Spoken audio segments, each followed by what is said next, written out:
Okey, Macam mana puan? laporan tu boleh dibuat bila-bila masa, tetapi adalah lebih baik seberapa segera laporan itu, kejadian itu, selepas baik kejadian terus buat Mhm. laporan, kerana keterangan-keterangan ataupun bukti-bukti bagi kes-kes rogol contohnya, dia adalah meliputi keterangan yang mudah hilang.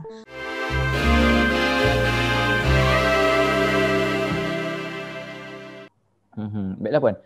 Seterusnya ada juga perbincangan di antara golongan-golongan profesional ni yang mana mereka mengatakan media sosial kini sebagai perangkap baru wanita boleh jadi mangsa jenayah. Macam puan beritahu tadi pun, sebenarnya bila terlampau banyak sangat kita sharekan kita punya maklumat, kita punya gambar semua, itu sebenarnya memberikan peluang kepada pemangsa ni untuk cari mangsa dia. Dan ada pula apps-apps sekarang ni yang memang dia menjurus ke arah seksual, kan? So macam pihak polis ni mungkin ada apa-apa inisiatif yang jalankan untuk membendung perkara ni puan? Okey, pertama sekali pihak polis sentiasa bekerjasama dengan agensi-agensi dari dalam dan luar negara untuk mendapatkan maklumat mereka yang membuat capaian yang tidak wajar lah ke internet. Contohnya kita bekerjasama dengan MC-MC sekiranya ada maklumat berkenaan dengan mereka yang posting ataupun membuat publish perkara-perkara yang berkenaan berunsur seksual, yang didapati jelek dan berunsur seksual ataupun menyalahi undang-undang seperti penyebaran pornografi kanak-kanak dan sebagainya, memang kita akan bertindak menyalurkan maklumat ini kepada pentadbir orang kata pentadbir platform berkenaan seperti Facebook dan sebagainya untuk menyekat ataupun menghilangkanlah, menghapuskan posting-posting yang berkenaan. Dan juga kita mengadakan kerjasama dengan pelbagai agensi termasuk NGO untuk memberi kempen kesedaran jenayah kepada masyarakatlah keseluruhan. Sasaran kita pelbagai, bermakna kepada kanak-kanak, orang dewasa dan sebagainya, supaya mereka ni sedar, boleh diberi orang kata di-educate supaya mereka tahu, mengenal pasti risiko apa yang ada di internet, apa yang ada, apa yang bakal mereka hadapi, dan juga bagi mereka pendedahan berkenaan macam mana keselamatan cyber, bermakna macam mana mereka perlu mengawal berinteraksi di internet supaya tidak mudah menjadi mangsa ataupun pemangsa. Alright puan, kita nak tahu juga ini berkenaan dengan ibu bapa. Contohnya kalau ikutkan kesalahan-kesalahan yang dilakukan oleh kanak-kanak ataupun bawah umur akan disabitkan kepada ibu bapa juga, ataupun dipersalahkan kepada ibu bapa. Contohnya macam mencuri atau bawa kereta tanpa lesen semua, kan. Tapi untuk kes jenayah seksual, kalau kanak-kanak tu bawah umur, adakah dia boleh dikenakan juga tindakan terhadap ibu bapa dia? Ada tak peruntukan macam tu ataupun macam mana puan? Okey, di bawah Akta Kanak-kanak, di bawah Seksyen 31 bracket 4, iaitu seseorang ibu atau penjaga sekiranya dia orang kata melakukan mengabaikan sehingga menjejaskan kanak-kanak, mendatangkan kecederaan fizikal ataupun emosi kepada kanak-kanak tersebut. Contohnya macam seksual pun consider fizikal juga. Jadi mereka juga adalah sekiranya mereka mengabaikan tanggungjawab untuk menyediakan pengawasan, bermakna mereka juga bertanggungjawab terhadap apa yang berlaku kepada anak mereka. Dan satu lagi, di bawah Akta Kesalahan Seksual terhadap Kanak-kanak, di bawah Seksyen 16, sekiranya mereka sendiri, orang yang diberi amanah sendiri yang melakukan kesalahan tersebut, mereka juga dipertanggungjawabkan, boleh dikenakan hukuman tambahan, iaitu di bawah Seksyen 16 boleh dikenakan penjara boleh sampai 5 tahun. Dan juga dikenakan sebatan. Bermakna ada peruntukan yang orang kata memberi tanggungjawab jenayah kepada ibu bapa ataupun penjaga ataupun mereka yang diberi amanah yang sepatut melindungi, tapi mereka juga yang melakukan kesalahan terhadap mangsa.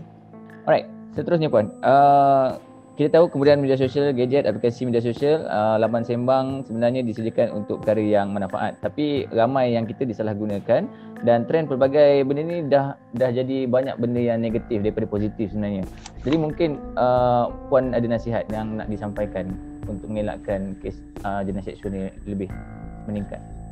Okey, berkenaan dengan trend mana dia orang ni menyalahgunakan internet, media sosial, gadget dan sebagainya, memang setiap apa yang dilakukan sepatutnya kena ada ilmu lah.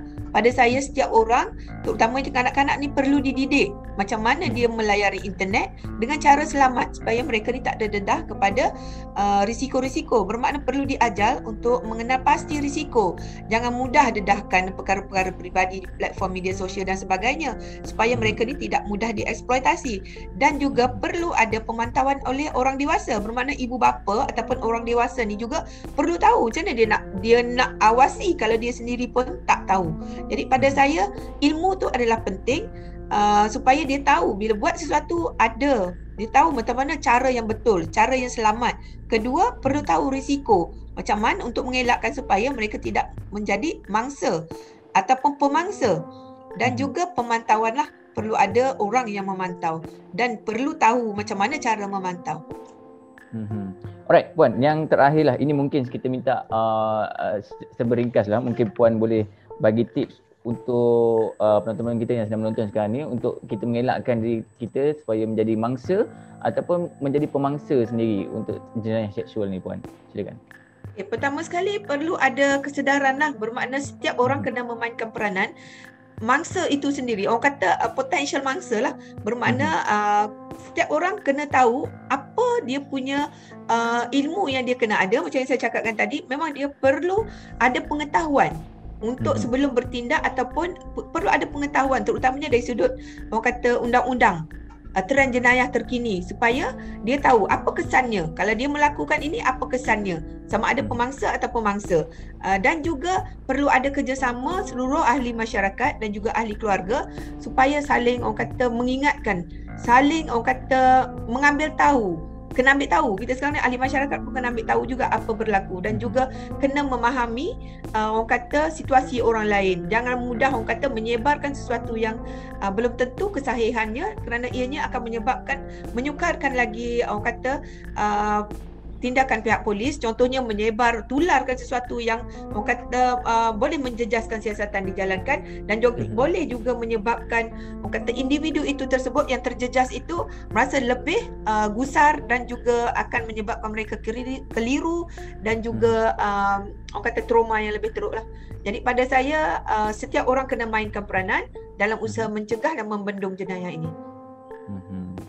Baik Puan, saya rasa itu saja untuk kita punya Thursday Show untuk hari ini. Terima kasih kita ucapkan kepada Puan Kamsiah Hassan selaku Ketua Penolong Pengarah Bahagian Siasatan Jenayah Seksual Wanita dan juga Kanak-kanak Bukit Aman kerana sudi bersama dengan kita hari ini. Terima kasih Puan. Sama-sama. Alright, insyaAllah semoga perkongsian hari ini bermanfaat untuk anda semua dan untuk anda sekiranya kalau ada apa-apa pandangan atau pendapat yang nak dikongsikan bersama dengan kami ataupun ada lagi persoalan berkenaan dengan jenayah seksual ni yang mungkin kita boleh utarakan di episod akan datang, boleh komen dekat bawah. Kita jumpa lagi next Thursday Show bersama dengan saya Syah. Assalamualaikum. Terima kasih Puan sekali lagi. Waalaikumsalam. Alright.